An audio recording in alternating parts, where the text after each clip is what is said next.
Welcome to Shifting Impressions, Conversations with the Realm of Beings, with me, Gretta Chamberlain, Yvonne Crayer, Leigh, and the Realm of Beings. Shifting Impressions, which is one of the vehicles that supports the transmission of the Realm of Beings, is here to assist you in delving into your being by providing numerous topics and discussions for you to intake as you deepen your connection with your inner world. Shifting Impressions is here to assist you in strengthening yourself as you excavate to understand your true nature. Leigh, Yvonne, and myself, with the Realm of Beings, eagerly invite you to join us today and learn to shift your mindset, shift your thoughts, and shift your focus to recreate your life and produce a new you. Shifting Impressions starts now. Hello, everyone, and welcome to Shifting Impressions, Conversations with the Realm of Beings. I'm Leigh, and I'm here with Yvonne and Gretta, and as always, the Realm of Beings. So we are really happy to be on Transformation Talk Radio every Friday at 11 a.m. Eastern Time. When you hear that term, Realm of Beings, you might ask yourself, who are they? What does that mean? How do they operate in our lives? Why are they coming through with these messages now? Do we all receive guidance? How can we learn it? How can we use it in order to flow through our lives with ease? These conversations will help you examine your life and your creation of reality. They will help you to shift your impressions and understand what you're creating in your life and how it shows up. Thank you for joining us today. Today, we will be working with the quotation, when individuals attempt to defame you or try to make you feel unworthy, remember that they are showing you who they are. It is not you. So, ladies, how can we start shifting impressions to unpack that one?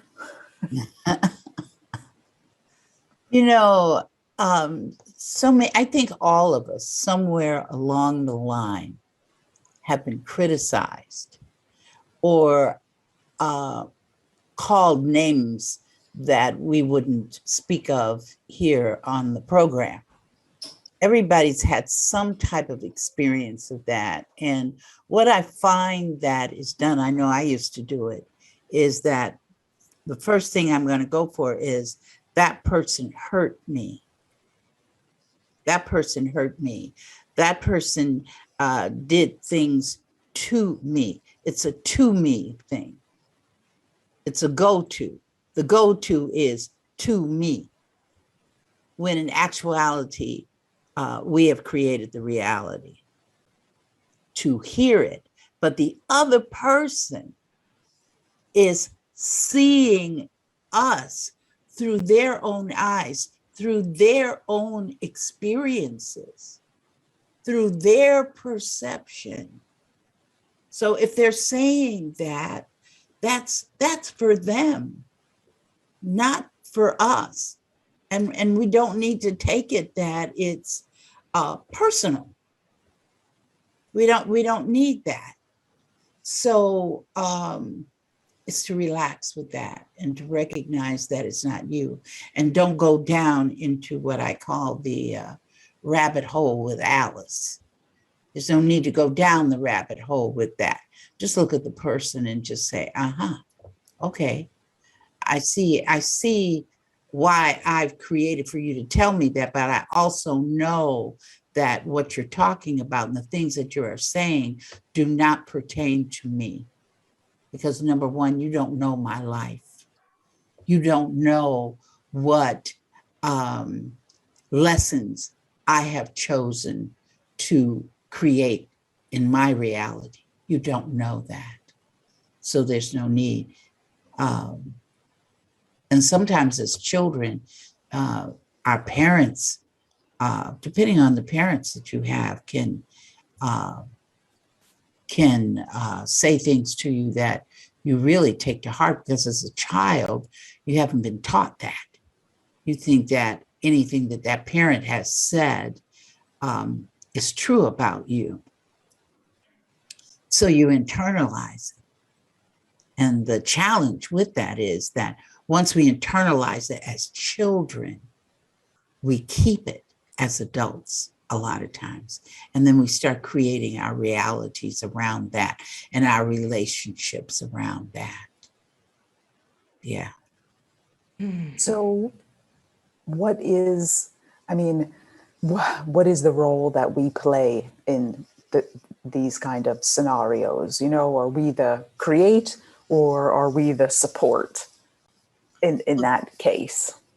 That's a good question, Leigh, because remember, create, support, create is going on all the time.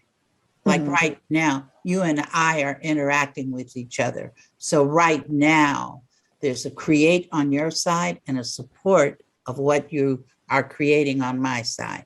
Then there's a create on my side, and you're giving me the support for me right now. That's happening with us, with any interaction. It could be with your pet dog, and you're having that. It's always create, support, create. And that this universe and all universes, all of existence runs on that. Create, support, create. So let's say, well, let me use my own life. My mother used to always say to me, "You're no good." She used to always tell me that, "You're no good, you're no good." So ever since I was a little girl, so therefore I took that in. And then she would add on, because my father divorced her when I was a baby. So she was upset over that. So she would say, if I did something that she didn't like, the retort to me was, "You're no good. You're like your father." So that was growing up as an adult. You know, I can look back on it now because I understand I create my own reality. So I got into that create, support, create with my mother because there were things I was learning from that. But at the same token, it really helped me to develop myself and create experiences that, that you would say, "Oh, Greta, I'm so sorry you went through that," type thing. So does that answer your question a little bit, Leigh, or did I leave you out there? No, it was helpful.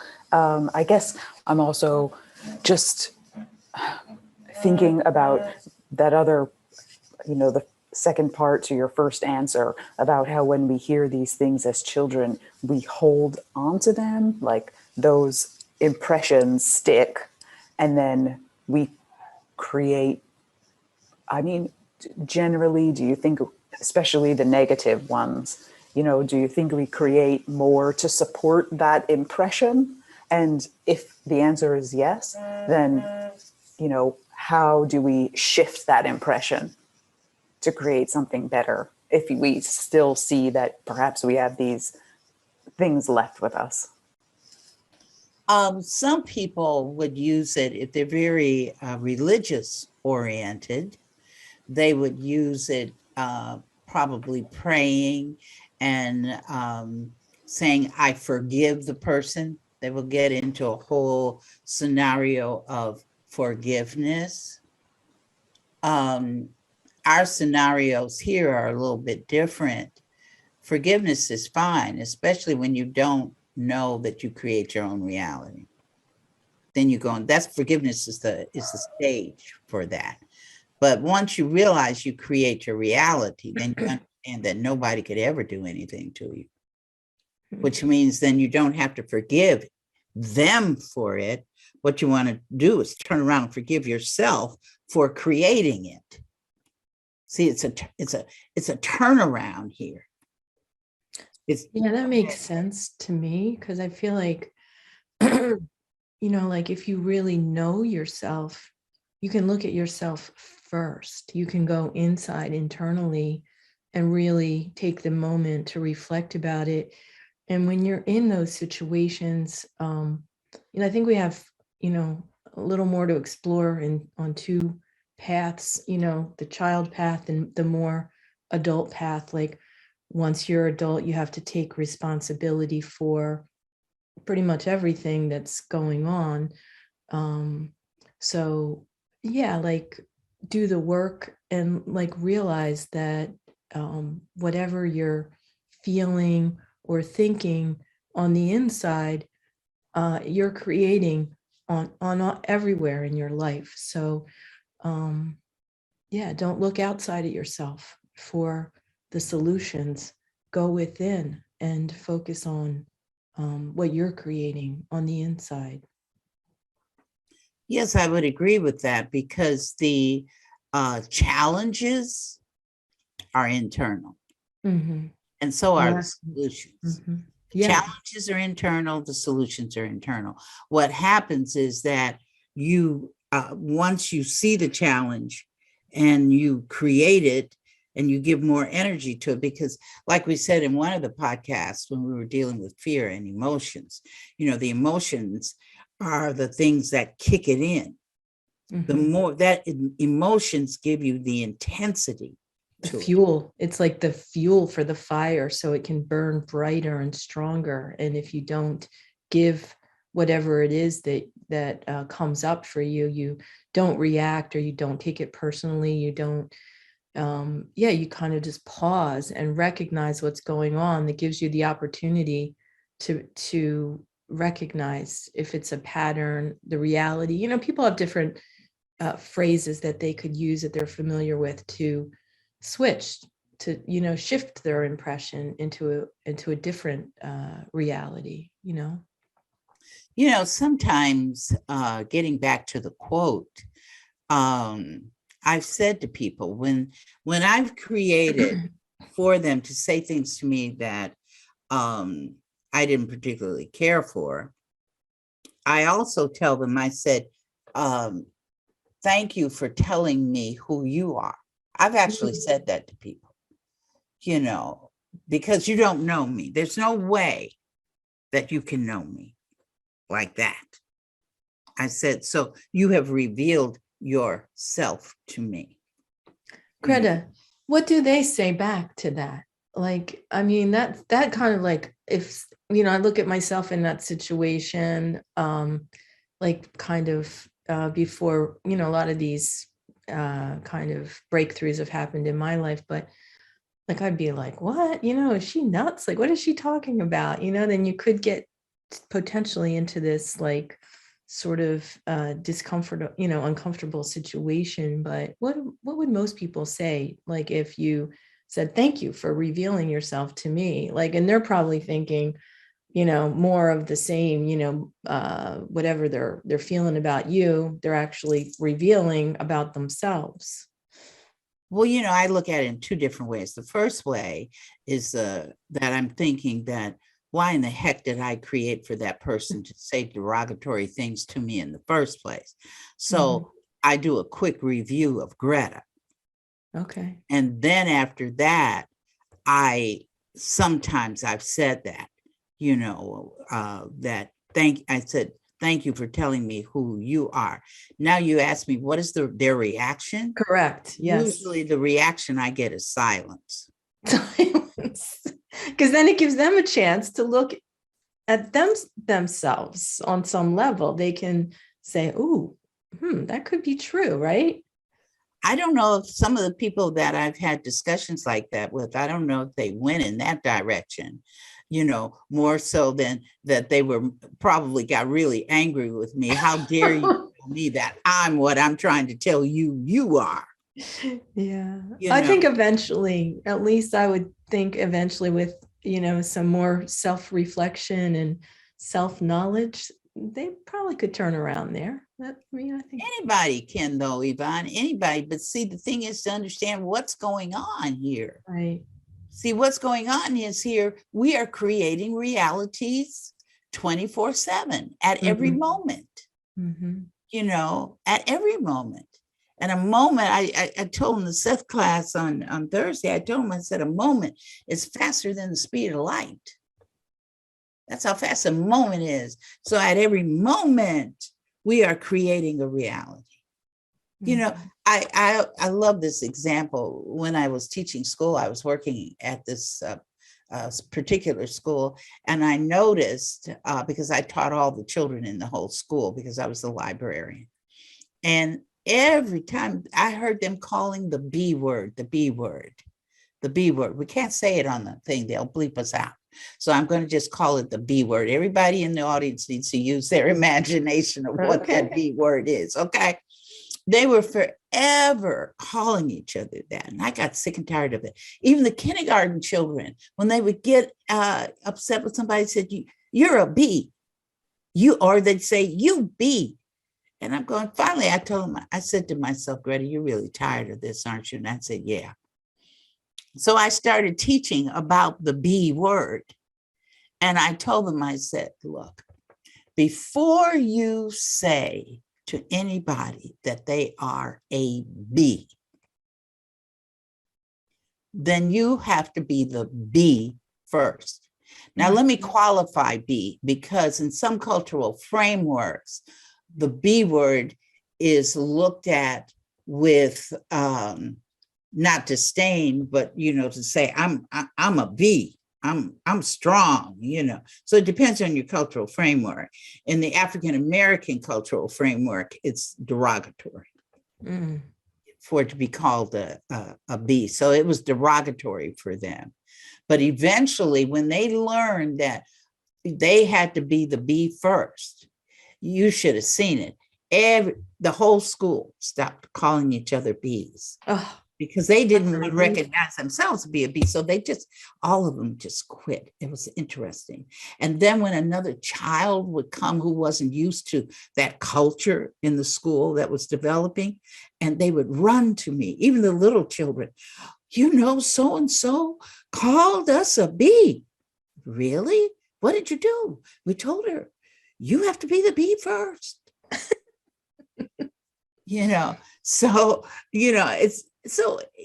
We can laugh about it, but it's true. Yeah. And that's with anything, right? Anything. Just stop. And if you're calling somebody and trying to defame somebody, look at yourself. Be that, you're that, whatever it is, be or anything first, and take, yeah. Yeah, because there's so many things. Go ahead, Leigh, you're going to say something. As I'm sitting here listening to the conversation, something just came to my mind. And I think it was from many years ago. There was a book written that was everything we ever needed to know about life we learned in kindergarten. Yes. I love that book. It seems like it's one of those, something's coming to my mind, when you were in the playground, I'm rubber, you're glue, whatever you say bounces off me and sticks to you. So maybe we've overcomplicated a lot of things, and we just need to revert back to that knowing that we had when we were still young and less inhibited. Mm-hmm. We are coming on to our first break time. So thank you for listening to Shifting Impressions, and we'll be right back.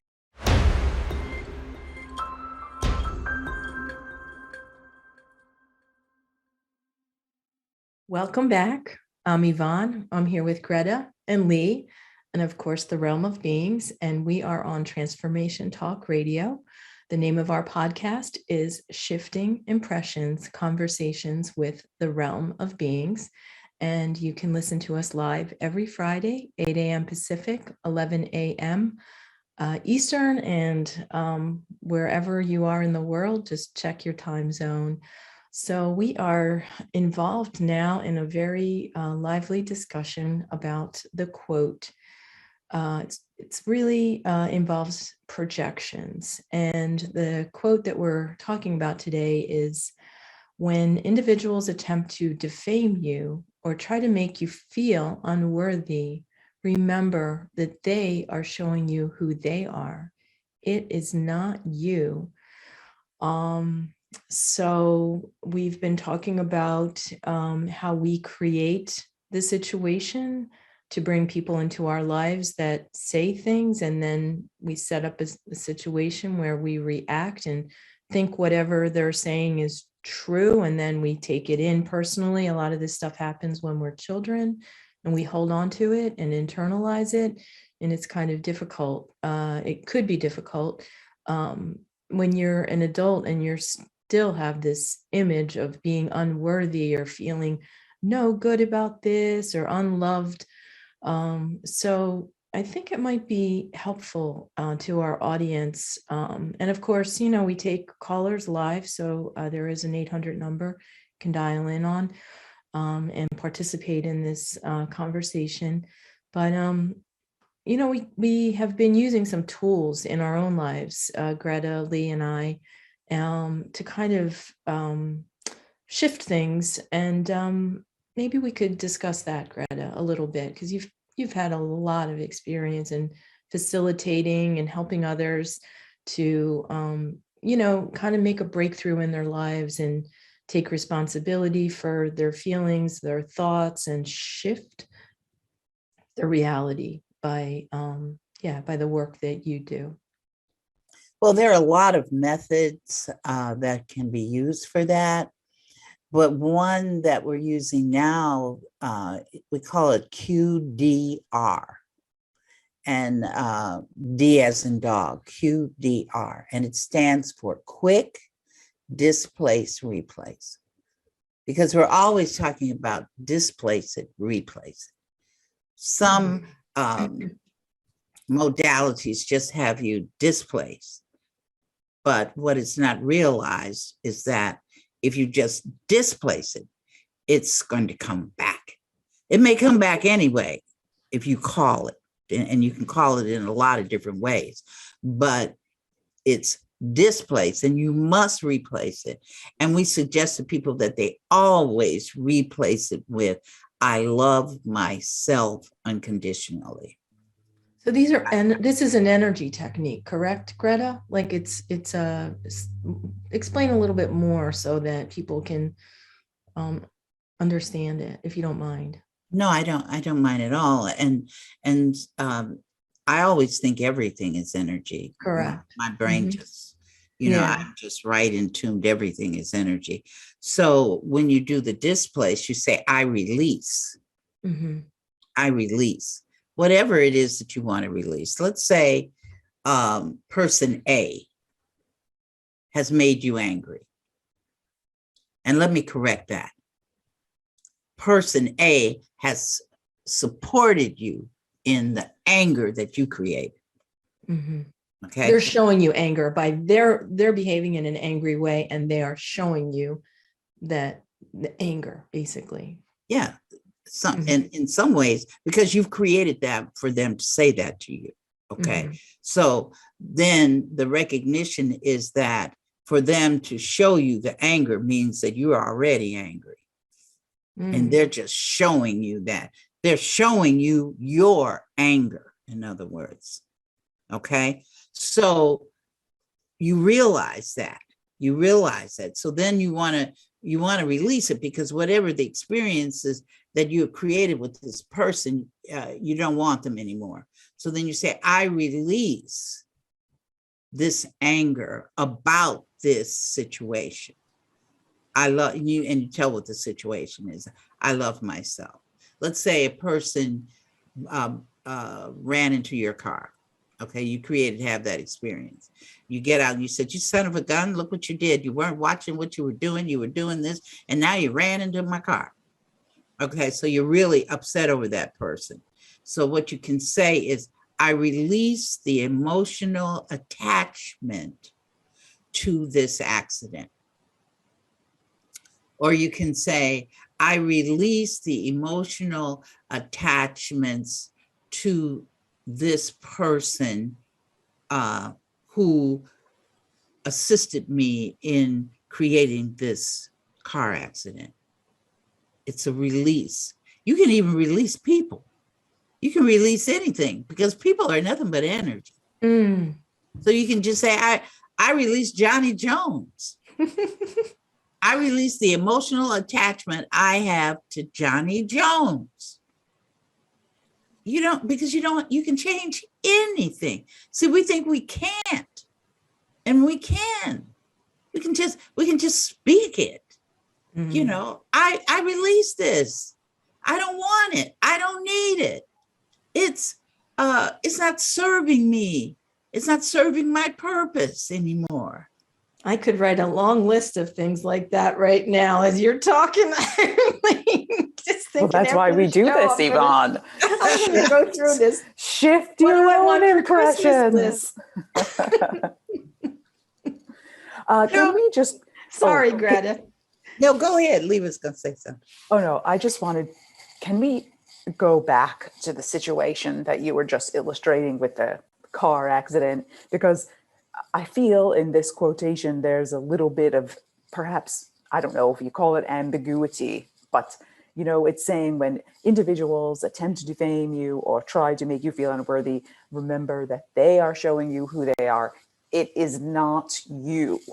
So when you read that, initially, a person may think, oh, it's not me. It's just that guy. It's just that stupid idiot who banged up into my car. It's that guy.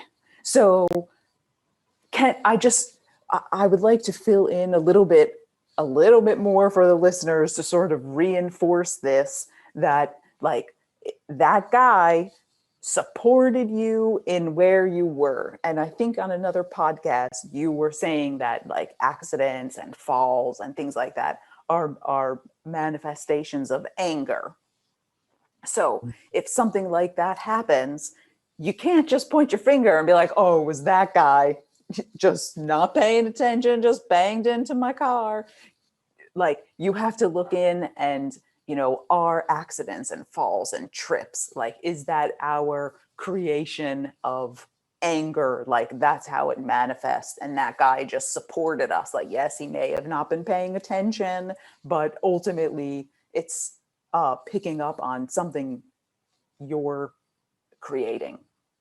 In regards to that, I've noticed, and because I work with a lot of people that have had accidents, even car accidents, and usually they're already angry about something, because you got to be. The anger is what causes you to get in the accident in the first place. Like I was in a car accident. I was going into a mini mall to go get something from a stationery store that I needed, some boxes to put a proposal in. I didn't like the people that I was working for. And I was thinking to myself, shoot, I don't like these people. I'm tired of doing this, but somebody else, I promised I would do it, but I was just complaining. I was complaining. I don't want to do this. If I wasn't working for them, I wouldn't be going into this mall on a Sunday. I could be going out to eat lunch. And I was going on and on and on and on. Mm-hmm. Okay. All of a sudden, my mother's sitting in the car with me. She says, that car is getting ready to hit us, Gretta. And I'm going, and I'm honking on the car. People are standing along on the sidewalk. I mean, this mini mall is mini, okay? It was so many that when you going in, a car has to wait before it can go out. You can't go like that. That's how small it was. Everybody was saying, stop, did that man hear? And I had a little car. This man had a big SUV. Only thing I could tell my mother was hold on. That was it. But I kept honking. Fine. And he was backing up. He backed up. I waited for him to back up out of the parking space. Then he turns, and he doesn't turn. He just starts to back up. And I'm honking. That man never did see that.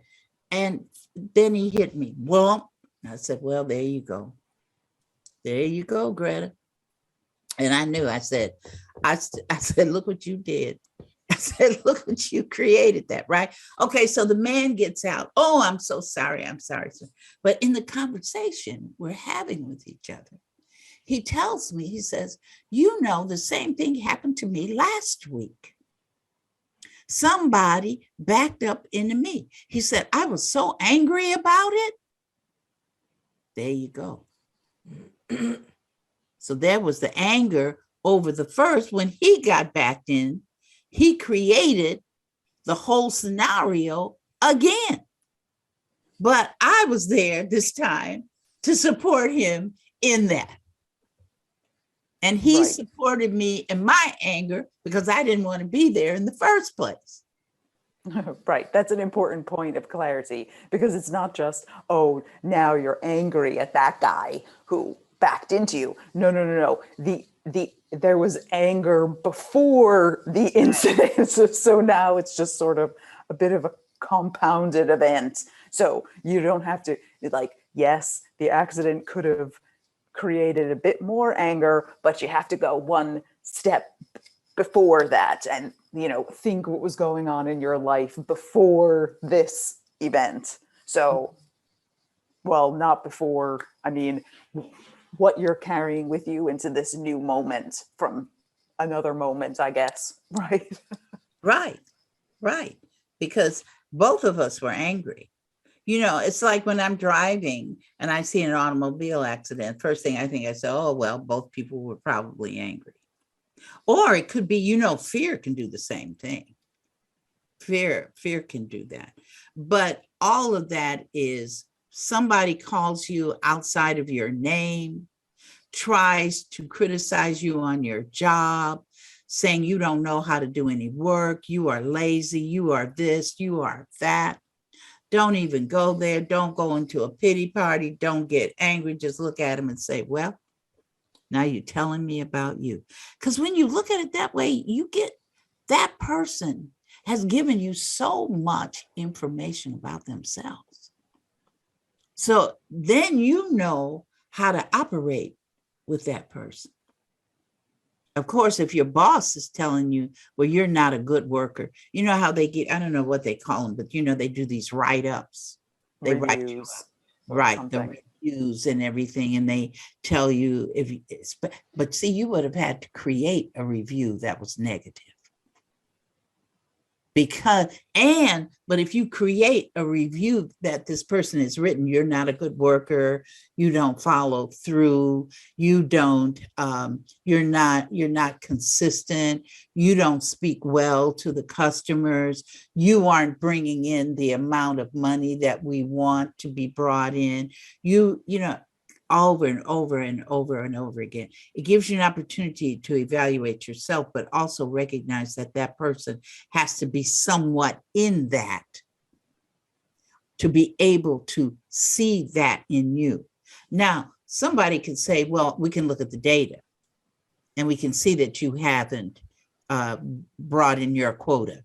You haven't sold the number of cars you were supposed to sell. And we can look at that on paper. Okay, but note that you've created that situation as well. But they're just commenting on what you have done or not have done.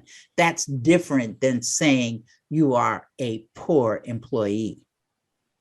You see what I'm saying?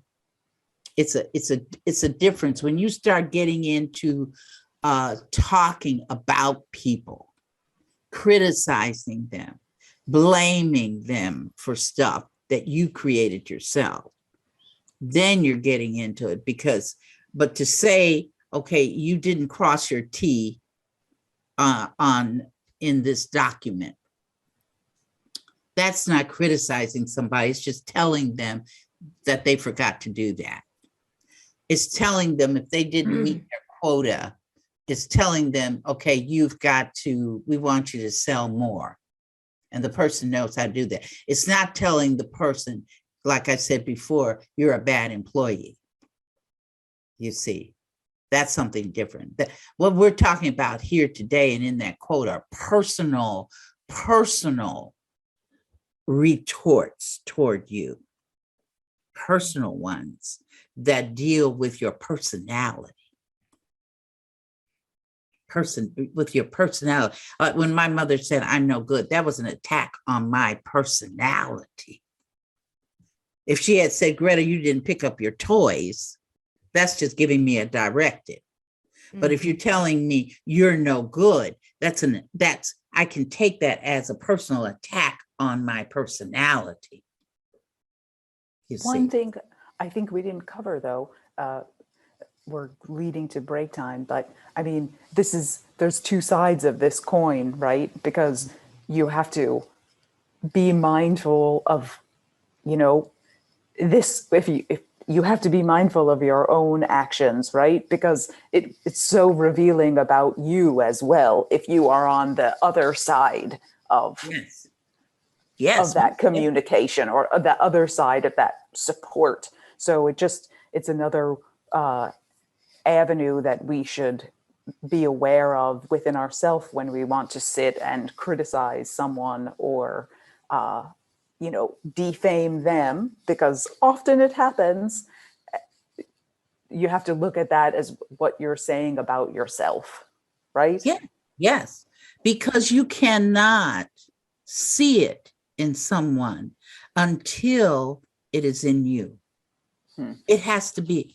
For my mother, if I go into the whole history of how my mother grew up, you'd have a full understanding of why she would say I was no good. Okay. Right. So, but the thing is that we want to review ourselves. Why did we bring that to us in the first place? Why did I create for somebody to say that to me? Why? You Right. see? Or say it to someone else, which means that those are ultimately what's lurking in your unconscious. Right. But Right. you know, the interesting thing is that when you understand this, you're going to be careful before you start criticizing somebody else, because you're going to understand that if I'm Awareness. criticizing you, I'm Right. talking about me. That's So, Right. perfect. That is a wonderful way, I think, to lead us into our second break. We're on discussing this quote, and there is so much more that I'm sure the realm of beings has to say about the quote. And we will be right back with the realm of beings. Once again, we're on Transformation Talk Radio every Friday, 8 a.m. Pacific time, 11 a.m. Eastern. And we'll just take a short break, and the realm of beings will come back with us and assist us further.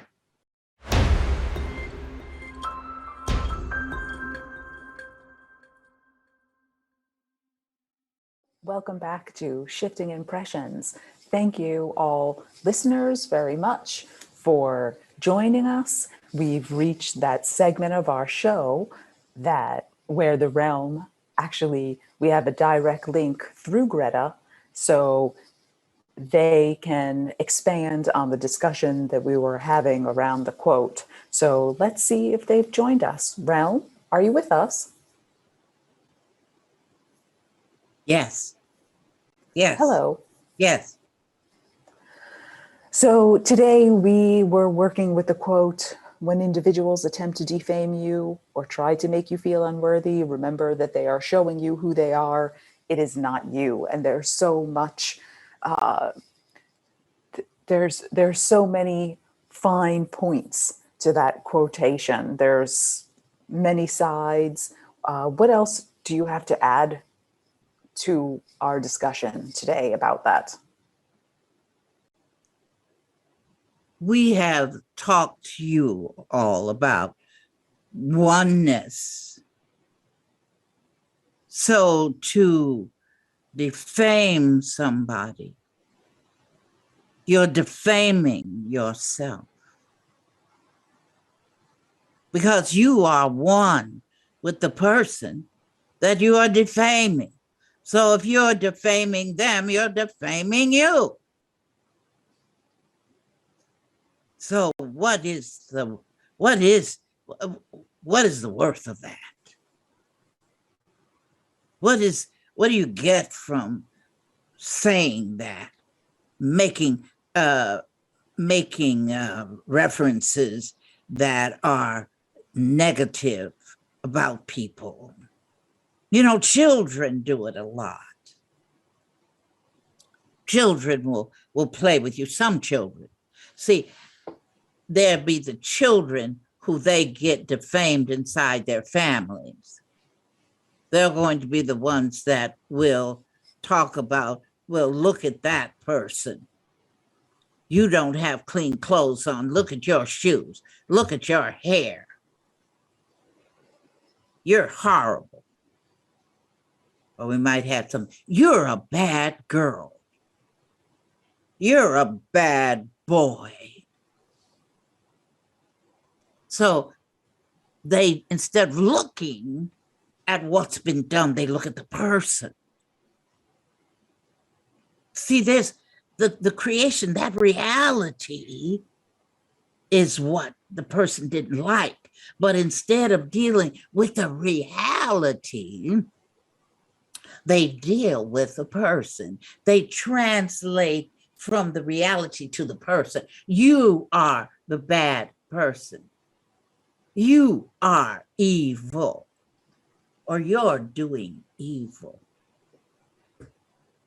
So it sounds like they're just making victims out of this, like they're creating a victim mentality, and children just repeat pretty much what they hear at home or at school. Like they're not creating a victim mentality. Yvonne. The children aren't. The children are creating to be victims. Right. It's the children, because the children create their realities just like the adults. There's no difference. If you're 2, if you're 1, or if you're 50, or if you're 80, you all have the same power. You all have the same power of the creation of reality. So if you accept that, you accept to be no good. Gretta gave that example. She accepted to be no good and created realities from that.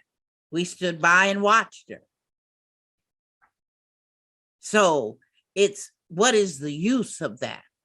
For me to say that you're a bad person, for me to say that you are no good, means I must judge you. That's judgment.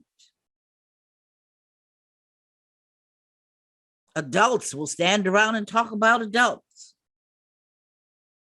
and say, "Ooh, did you know? Oh yeah, I heard. She's a terrible person. Oh yeah, I heard that. Yeah, buddy. Not all the time. Now, now, if you want to say, she's a wonderful person, a wonderful friend. She's so devoted to people. Okay.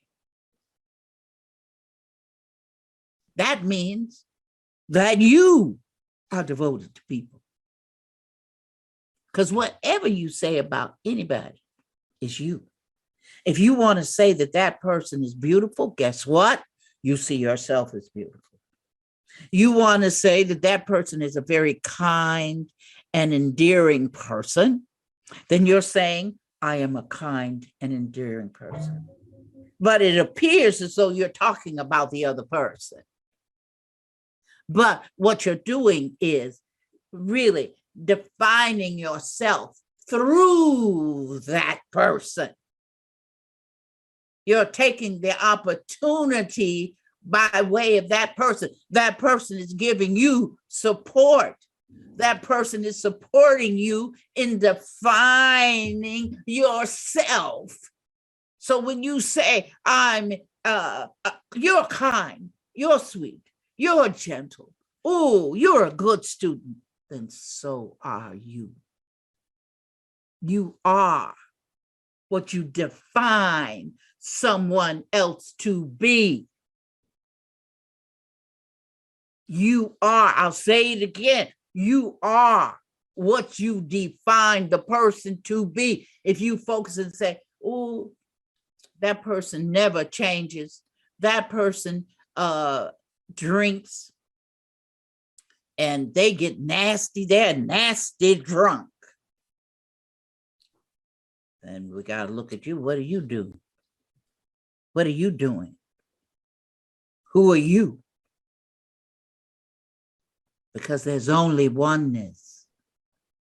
That quote you have is also the underlyingness of that quote. It's oneness. Can you read that quote to me again? Let me hear that, please. When individuals attempt to defame you or try to make you feel unworthy, remember that they are showing you who they are. It is not you. You are not that defaming apparatus, because you are the force itself. See, it's hard for us to even begin to think that we could possibly be the force that created all of existence, but we are. We are. But we get caught up in this whole, let me say this.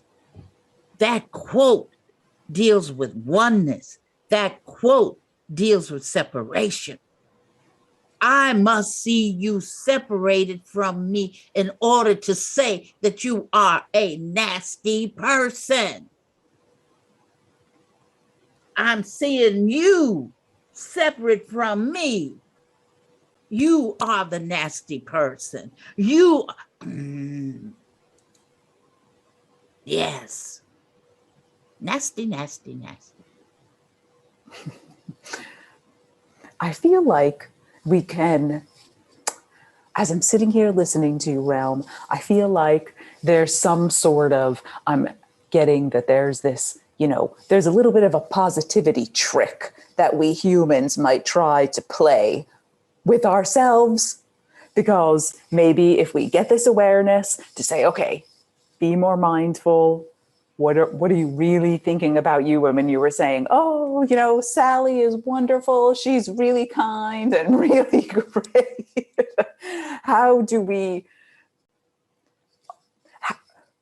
What is the barometer for the truth?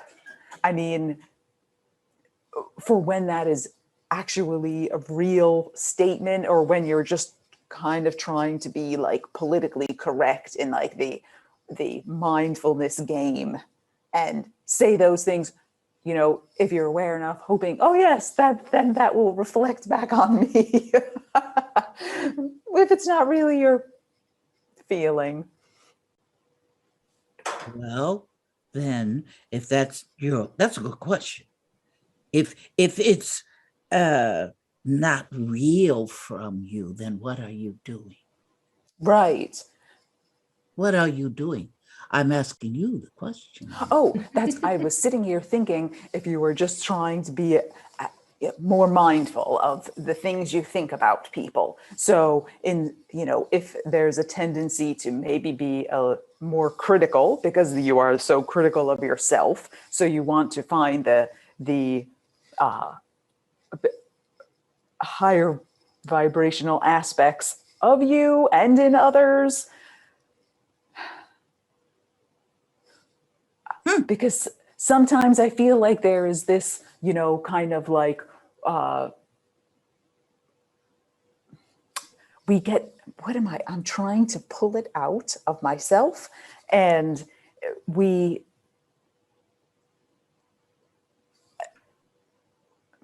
need to be real, I guess. I mean, everything is real, Leigh. Everything is real. I apologize to the listeners for not fully clarifying my thoughts. And we're coming to the end of the broadcast. Realm, I believe the last words to you. We were saying that everything is real. What you wanted to say was that if I'm seeing you, I'm afraid, I want to give you some false information. I'm seeing it false. You're not really a kind person, but I'm going to tell you you're kind. But guess what? Even for me to be in that state of mind that I want to say that you're kind, I must be there myself first. So it doesn't matter, Leigh. We don't want to say that that person was lying to the other person, but the person, soon as you do defining in any way, shape, or form, the defining starts from the internalness of your being, regardless of how you are doing it or why you are doing it. But you still are doing the defining. And the defining is you. Bottom line. Oh. Go ahead, Yvonne. We go back to the eternal quotation, know thyself. Know thyself. And that's the thought that I would like to leave our listeners with today. The deeper you go, the more clarity you have about yourself, the better reality that you can create for yourself and others around you. And to have more charge of self. Yes. More charge of self. Yes. Ancient Egyptian thought, know thyself. And thank you, Realm. Thank you, Yvonne. Thank you, Gretta. Thank you, everyone who listened today and who listens later on iTunes and Spotify and Transformation Talk Radio. Thank you for joining us. We have come to the end of another podcast of Shifting Impressions. So until we create each other again, be well. Once again, thanks for joining us at Shifting Impressions, Conversations with the Realm of Beings on TransformationTalkRadio.com.